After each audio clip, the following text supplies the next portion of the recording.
Welcome to Victoria Rumble Room, a show that likes to tilt towards the issues, both near and far, and, far, but not too far away, is my co-host with the most, the Croatian sensation, John Jurisic.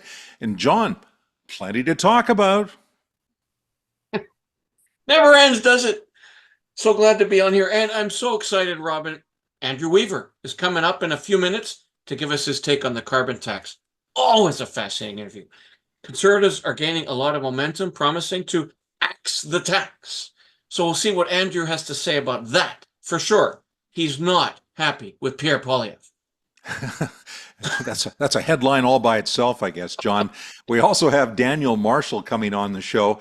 He's a historian, a BC historian of note, who's just come out with a bestseller about the British Columbia gold rush. And it's not just about the gold rush, it's stories that really encapsulate issues that we're still dealing with today around reconciliation, who owns the land, what's the crown land status, all of these things. It all emanates from that period, and Daniel Marshall has lots to say. We're looking forward to speaking to him. But right now we have a new opinion poll that talks about the BC Conservatives still being the major players, at least in opposition in BC. Absolutely. By the way, that Daniel Marshall book is now a national bestseller. We had a chance to dig into that. That was a fun interview. Hey, you know what? This new Abacus poll shows Dave Eby's NDP as a 6-point lead over John Rustad and the BC Conservatives. Every week, this seems to be a poll coming out with some kind of different numbers. What we know is that Conservatives are getting closer. BC NDP, according to this Abacus poll, are garnering 40% of committed voters. If these numbers hold, we have an NDP majority. Conservatives are at 34%. Tories have shrunken the NDP lead by 18% since last November. If that's not a trend, I don't know what is. Here's another trend the other way. BC United is at 13%, down 4 points since the last Abacus survey. Greens, 10%. I think they've been there forever, holding fairly steady up to that day. Absolutely, John. It's actually a surprise to a lot of people, the BC Conservatives doing this well, but the polls bear it out. Some show them with a slight lead. Some of them show the NDP still in the lead. I tend to think this Abacus poll is fairly accurate, but who knows? We're still months away from the election. What I do know is that there's a lot of discussion about what the BC Conservatives were talking about last week, which was we would have talked about a deal with the BC United and Kevin Falcon, but they turned us down. They weren't interested in this. So we spoke to former Deputy Premier and Solicitor General Rich Coleman and asked him about the prospects of a deal taking place. And maybe Kevin Falcon has dropped the ball when there was a chance for the two parties to work together. It has been a little bit underwhelming, in my opinion, as to how they actually rebranded and really hit that one not out of the park, in my opinion. I think they have very limited time between now and October.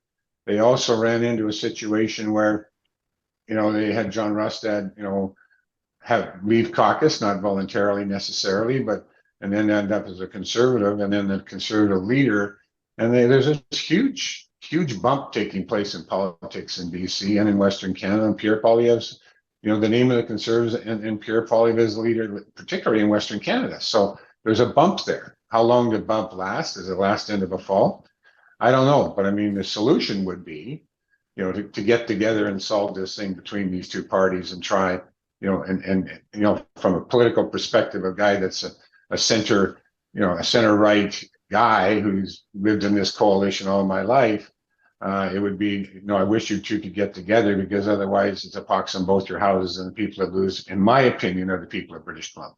I've lived through the 1996 election when, there was a Reform Party on the ballot, and even though the BC Liberals got the popular vote, they didn't form government because there was enough splits in some ridings. And this is what we're facing today.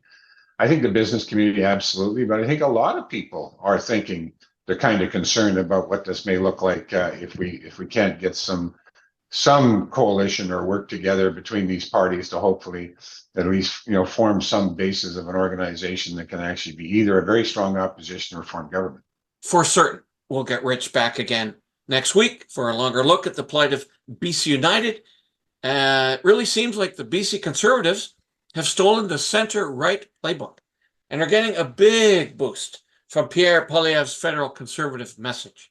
Can they actually win the next election? Didn't seem so 2 months ago. Hard to believe, but then again, very few of us saw John Rustad nipping at those NDP heels. So anything can happen, Robin. Stay tuned. I know you were wondering about what you should say he was nipping at there, John, but I appreciate it was the heels. That was a good move on your part. Thank you. Anything can happen. Anything Right? can happen in BC BC politics. politics. Anything can And happen.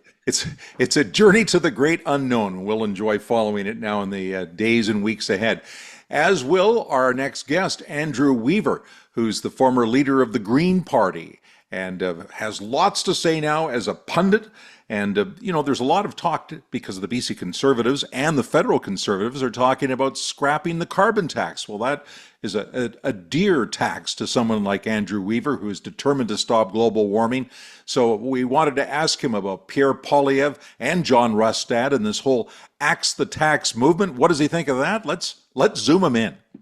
And now, back with us once again, one of our favorite guests here on the Rumble Room, Dr. Andrew Weaver. So nice to have you on the show again. It's an absolute pleasure. I love your show, and I love it even more when you introduce me as Dr. Andrew Weaver. Yes. The only time we're going to show any gravitas towards you in the whole interview, but right now we're going to move into something I know you're going to resonate with. I believe that this is something that you know a fair amount about. Gordon Campbell was the premier who introduced Canada's very first carbon tax, and it was supposed to be tax neutral. And then later on in history, Andrew Weaver does a deal with John Horgan and they become a minority government. So you take over the mantle. Was at that point the carbon tax still neutral? And when did all that change? And it looks to me like today, at least half of it is not going back to the public in their pocket, and it's a bit of a tax grab. So when did things change in the conversation? That's a really, really good question. And so, as you know, the carbon pricing, we'll call it carbon levy, because I mean, tax is just, I don't want to go down the axe the tax road because that's just kind of a three-word slogan. We could talk about spike the hike and axe the tax and, bang the drum and jump the rope. I don't want to talk about three-word slogans. Let's get into this deep. All right, you're right, absolutely. Gordon Campbell's government brought in what was viewed internationally as one of the best climate plans in any jurisdiction, particularly in North America, it was. And one of the flagship components of that was the carbon pricing. And the idea here is that we shouldn't view the atmosphere as an unregulated dumping ground where we could put anything we want in it and there's no cost. So the idea here was that you start off slowly, send a signal to the market that there is going to be a cost, a pollution cost, if you don't clean up your act and if you continue to use the atmosphere for dumping CO2. And it rose a bit with time. In order to not shock the economy, Gordon Campbell and his government offset taxes in other areas, lowered personal income taxes, lowered corporate small business taxes, and then started to add in boutique taxes. And my favorite was what I called in the legislature the hockey stick tax. So you could get a $12 tax credit if you bought your children a hockey stick. When it started off, they didn't even want to increase the carbon price, but we got them to agree to keep it going up $5 a year, to show leadership so that we led the federal carbon pricing.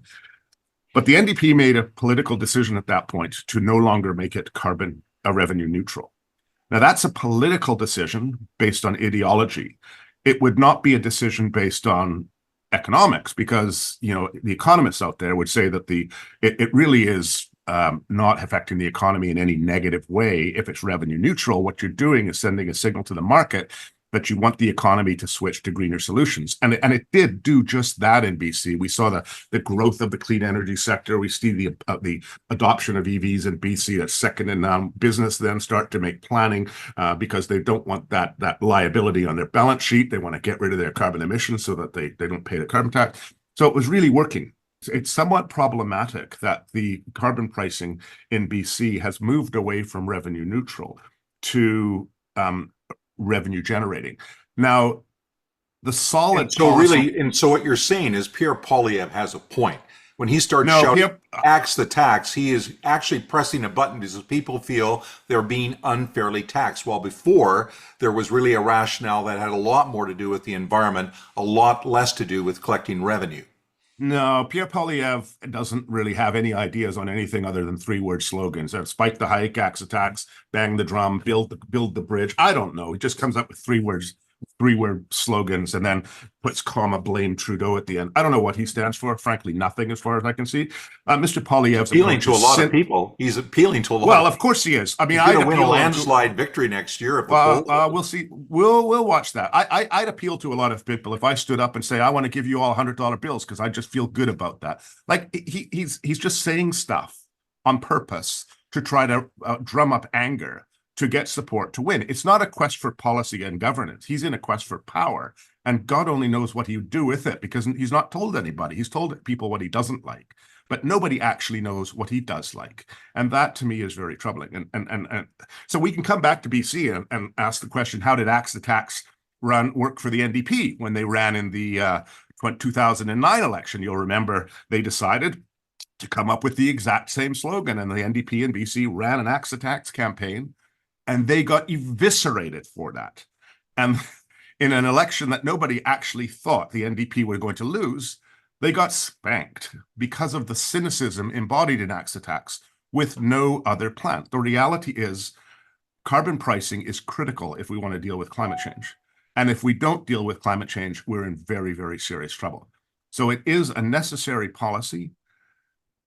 The question is, what do you do with the revenue? In BC, there's an issue with where the revenue is going. However, the BC government has argued, and it's a legitimate policy argument, that if that money is used to actually retrofit, to build infrastructure that's clean and green, then it's also could be justified as good for the environment. So I'm giving them the benefit of the doubt. However, right now in BC, we have gong shows to the right and gong shows to the left. What is there? Right? I'm politically homeless in BC, and I led a political party. Right? All right, my turn. This is too much fun. Andrew, fabulous to have you back. Okay, clearly our most popular speaker and interview. In my own mind. Clearly. John, it's time for the bag to come out. It's time for the bag. bag. I have been accused of that. I agree. Okay. You're in our top 10 for sure, Andrew. Go ahead. Okay, I'll take Go ahead. Okay, let's do some political theorizing here. That sort of I'm a good Canadian too. See the Tim Hortons here? outstanding. All right. I wish to examine with you where this line is drawn between politicians inspiring change as opposed to being seen as pushing change. Even if it's great the question. Green Party became popular in BC in many ways because of your great leadership. In many ways because the bag's coming up again. in many ways because people have good intentions and wanted to see a cleaner planet. To your way of thinking, has the Green movement, has the far left movement drifted into finger pointing? Okay. Oh no, you don't like comparing the two things. But sorry, Green movement. Okay, far left. I want nothing to do with that. Okay, Green Party. Let's stick with the Green Party. Has the Green Party drifted into finger pointing rather than trying to win hearts and minds? The Green Party, right now, federally and provincially, are irrelevant to Canadian BC politics. They've lost their way. We don't know what they stand for, and they're polling at historically low levels. Look, in the lead up to the 2017 election, we were polling at 24% in the province of British Columbia. 24%. That's higher. I mean, that's kind of official opposition approach right now. They're now polling at 9, 10, 11%, which is the historic levels in BC. I doubt anyone will get elected in the Greens. There may be the one fellow from West Vancouver, See the Sky. He's a Squamish councillor, really thoughtful individual who'd make a fantastic MLA. And we'll see if the people in that area elect him. But you're right. There's a lot of, nobody knows what they stand for. Like the issue that I have always tried to get across is if you want to facilitate change, You have to bring people with you. You cannot stand from a position of leadership and say, I know what's good for you, do as I say, and more often than not, it's but not what as I do. There's so much embedded hypocrisy in politics, and in particular in green kind of politics. There's a higher standard and a higher threshold that must be met if you want to be successful in green politics. You cannot, for example, spend half your life flying around the world in airplanes going to meetings and then telling others they can't. You're right. There is no inspiration coming from the Green Party. They come across like angry activists who are bitter and twisted about everything. And that's not inspiring. In fact, it turns people off. And you know, I wouldn't be surprised to see Elizabeth May lose her riding.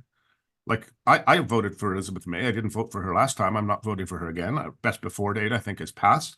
She played a very important political role when she got in, but where's the inspiration? Her deputy leader just got 60 days, right? I mean, that's hardly going to bring people with you. Look at the BC Greens, the same thing. They fired their deputy leader. They've lost their way. They've lost their vision.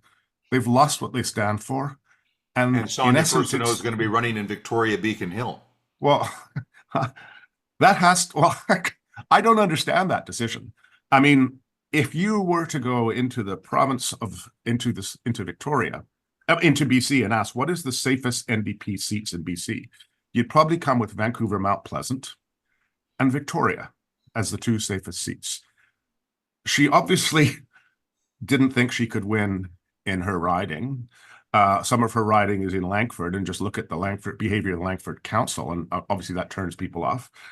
There have been a lot of concerns about the constituency work in Cowichan, and so maybe she wanted a fresh start. But like, Grace Loher is well known in Victoria. She's a staunch advocate for a lot of the social services in Victoria, and frankly, she's done a very good job. So I'm not quite sure what Sonia is thinking at all. I would be willing to give you 5-1 odds that she will not win. And I'll give you 2-1 odds that Adam won't win either. Okay, well, I just want to shift a little bit. We're not shifting too far, but we're shifting a little bit. And you know, we're all around the same age. We grew up in a time when there was so much prosperity, there was so much opportunity. I'm only 42. I don't know about your age, but... No, we're not talking about anyway. Okay, waist size. We're not talking about. Pull up the bag. Pull up the bag. Andrew, I'm not your therapist. All right, that's the bag. The bag's I'm not, Andrew, I'm not your therapist. I'm just trying to ask questions here. Okay. We're all of an age that we remember when there was a lot of job opportunities for people in the industrial sectors. And you ask, why is Canada so prosperous? Why do we have this competitive edge? A lot of it was because of natural resources. We had the huge logging industry, fishing industry. And of course, if you lived in the right part of the world, Alberta, I guess, or Saskatchewan, now BC, there was oil and gas. And yet, in some ways, we now are, it's not politically correct to stand up for oil and gas anymore, or some of these other sectors. And I think that now you're seeing at Pierre Poilievre's rallies, a lot of working people, a lot of lunch bucket people, a lot of young people who feel they're shut out of everything. There's no opportunities. They're not going to university. They're not going to become computer experts and work in high tech.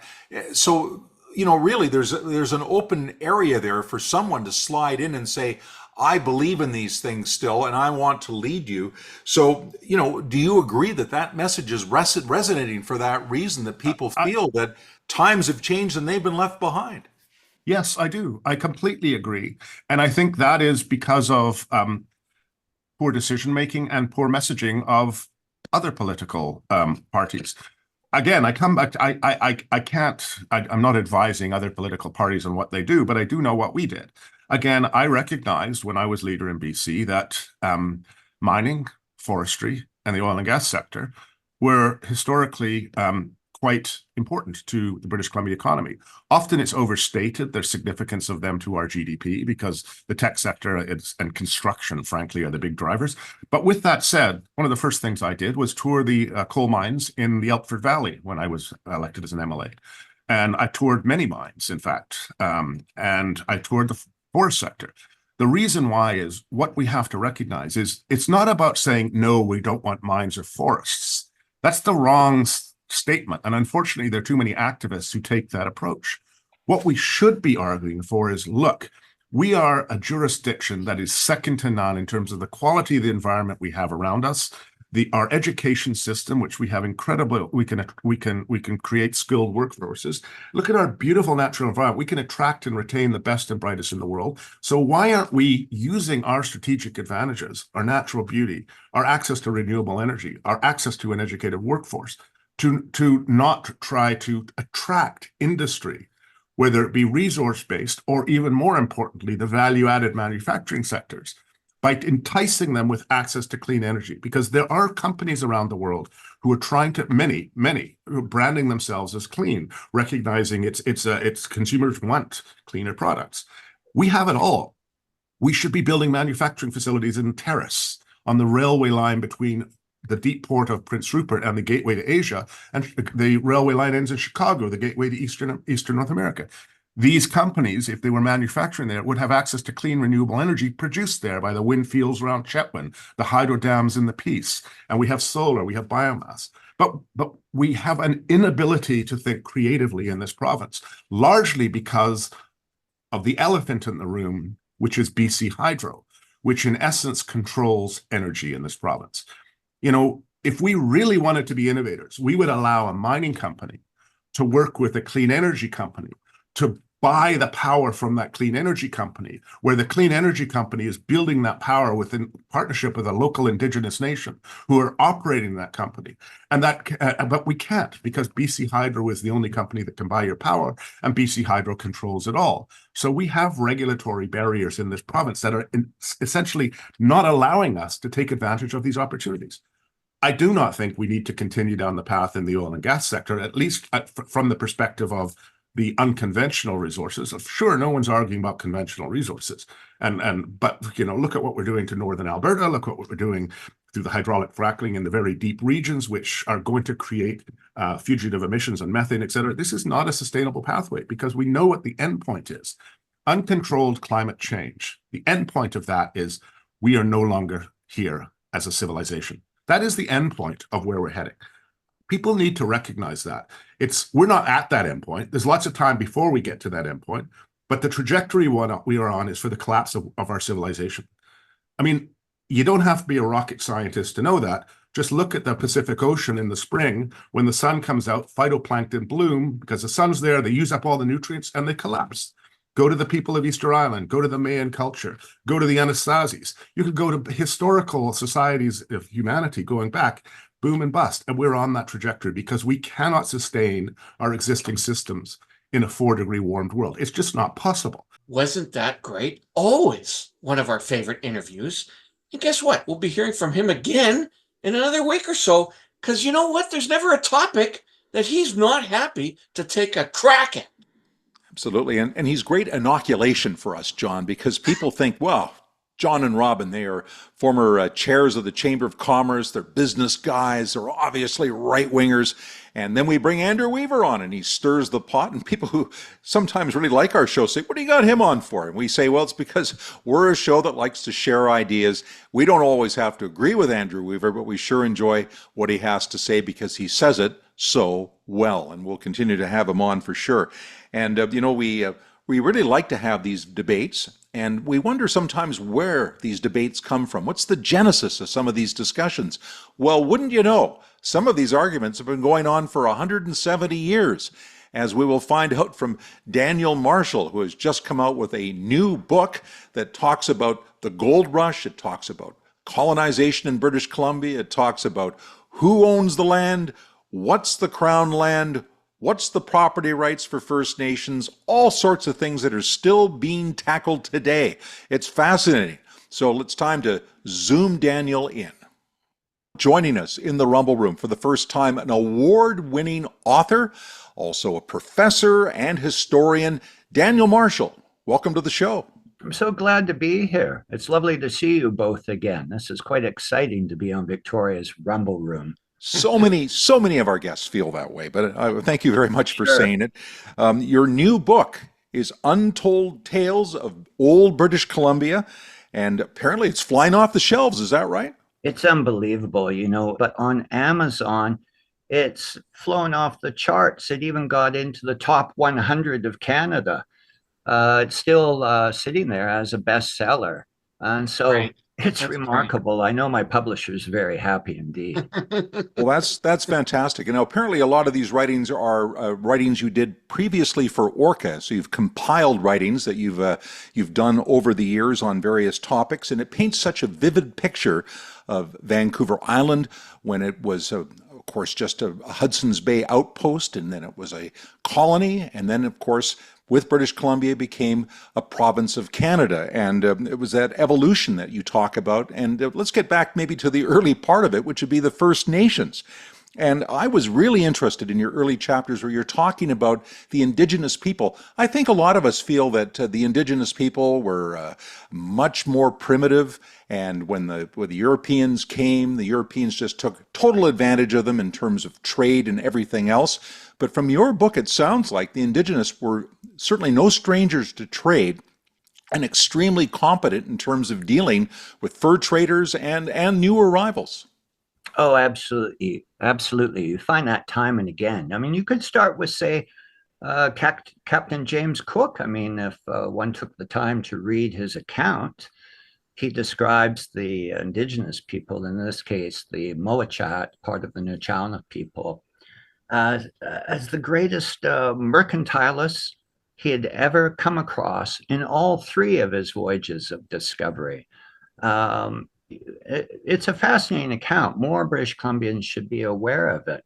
You know, he was, of course, originally given instructions to possibly make a claim of sovereignty on behalf of the British Crown.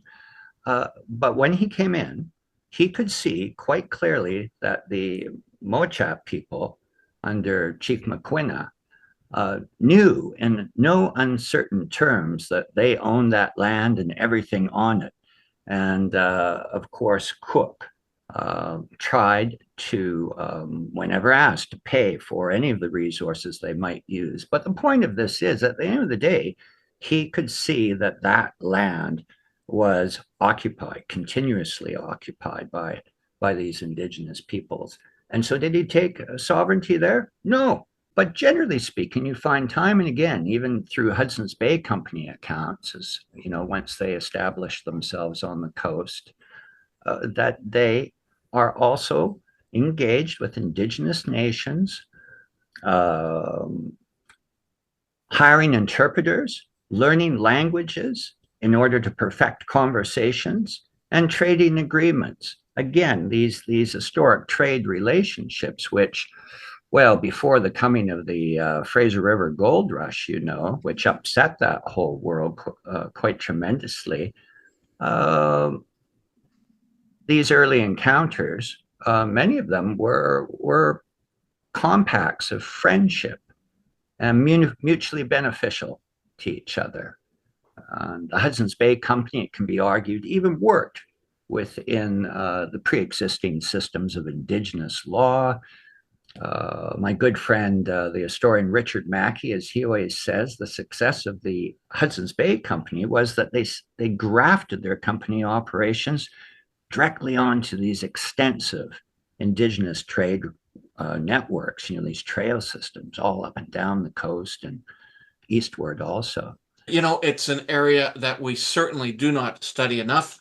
When I say we collectively, our societies and communities, very important because, in fact, it informs so many of the decisions that we make today. One of those being the BC government recently announcing new legislation that recognizes the Haida Nation's Aboriginal title to Haida Gwaii, while still protecting private property. So from a historical perspective, why has it taken over a century to negotiate treaties and and land claims in British Columbia?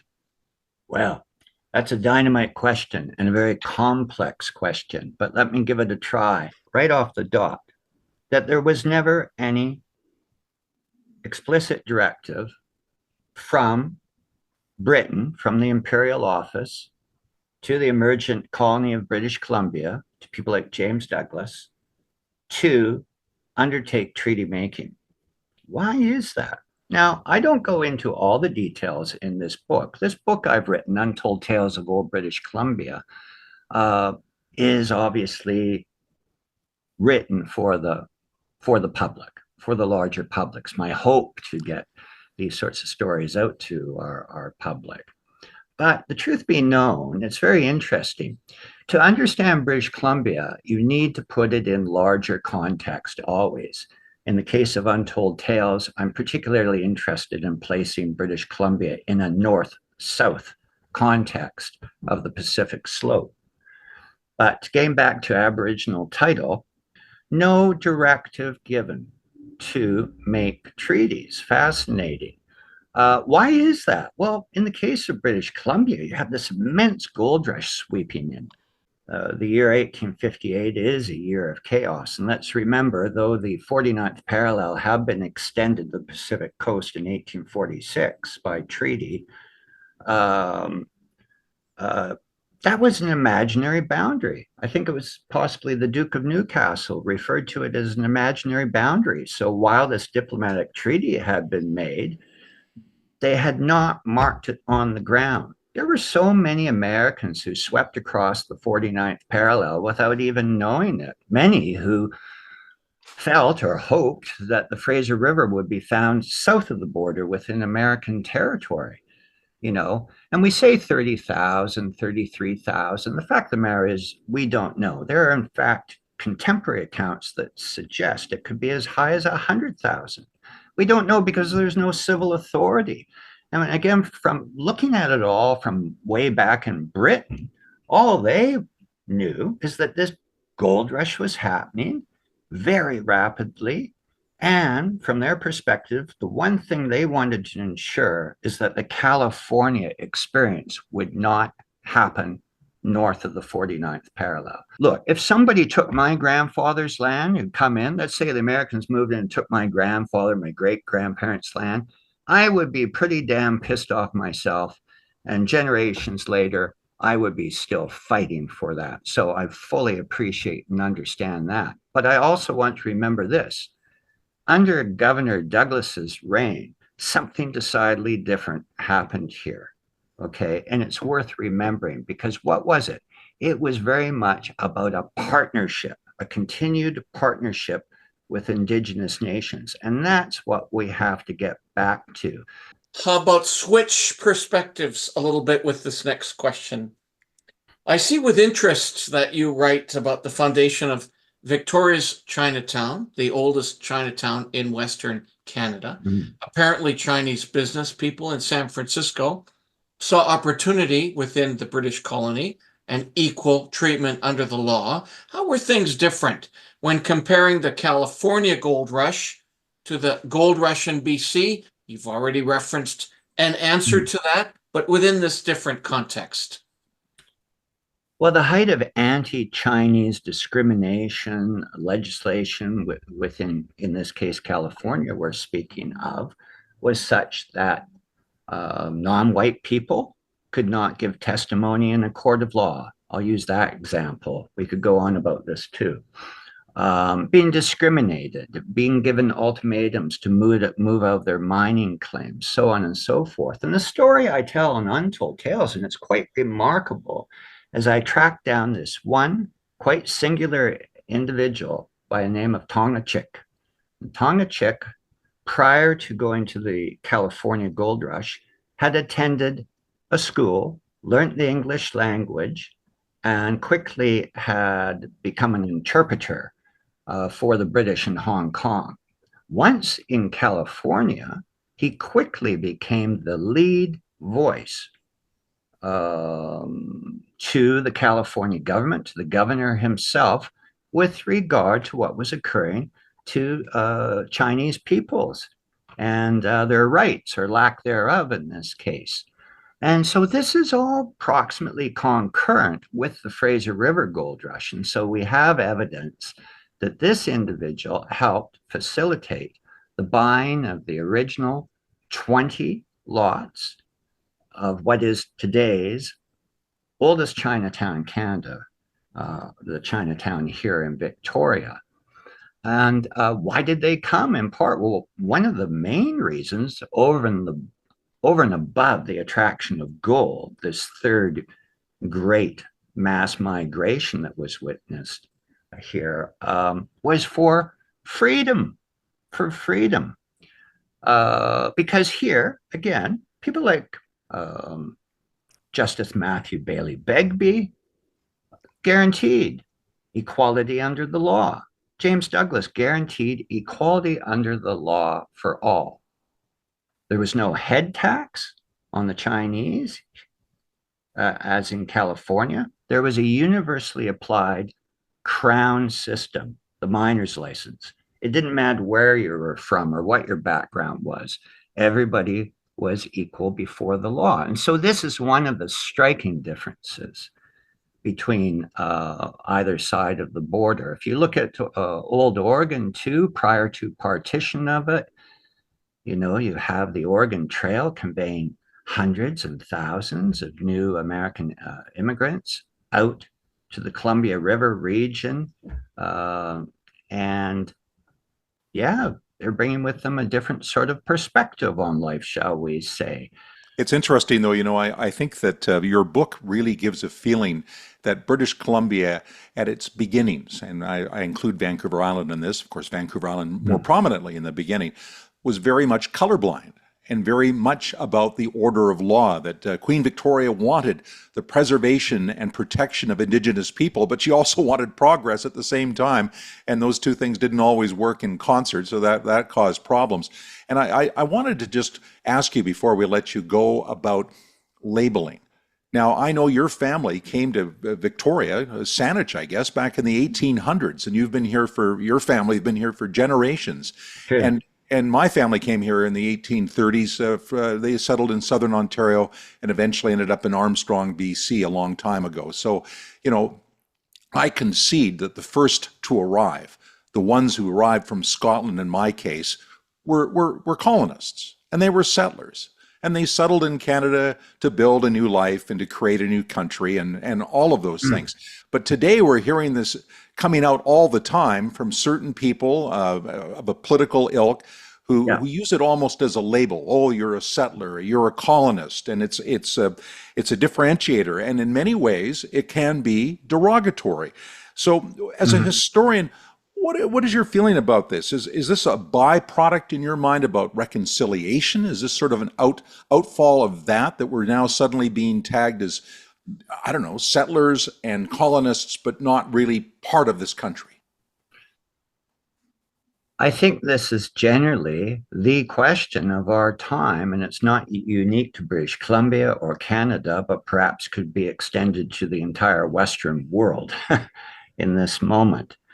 And I'll confess, I mean, I'm right down the middle. I'm a centrist. I've worked with Indigenous communities, still do actually. I'm working with Cowichan tribes right now to try and find that middle path. Certainly a much more needed, inclusive story. Some years ago now, I was invited to address all the deputy ministers in the then Gordon Campbell government on the need for a new inclusive story. So I've been working on this for a very long time.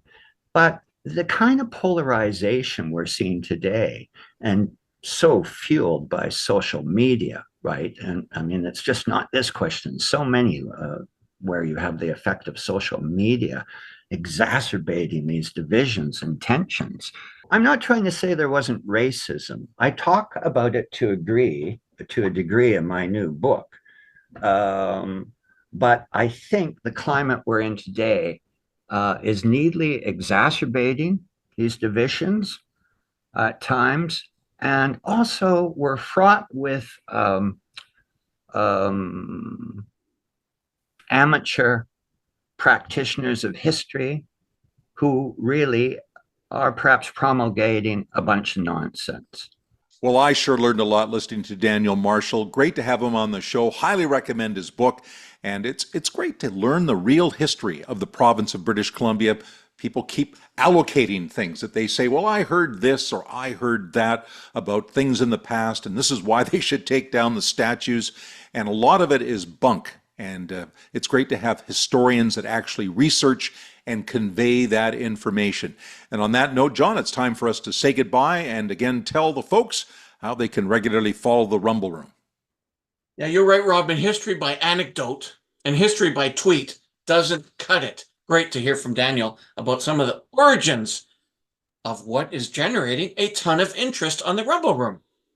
We are getting a ton of activity, ton. That means lots on Twitter.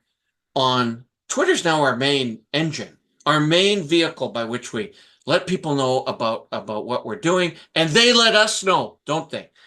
We're obviously on Facebook. All of our stuff is living on YouTube.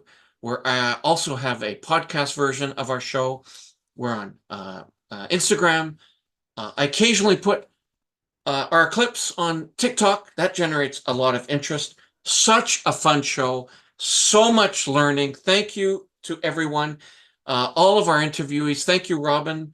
Can hardly wait for more of the same for next week. So, for now, I'm your Croatian sensation, Johnny Juricic. And I want to thank you, the public, for following our show. We really appreciate, we love getting the notes. We love hearing people expressing their opinions and telling us, well, here's what you should do for a guest next time, or here's what we think about the guest you just had on. It's wonderful feedback. We really appreciate it. And with that in mind, I'm Robin Adair, and rumble on.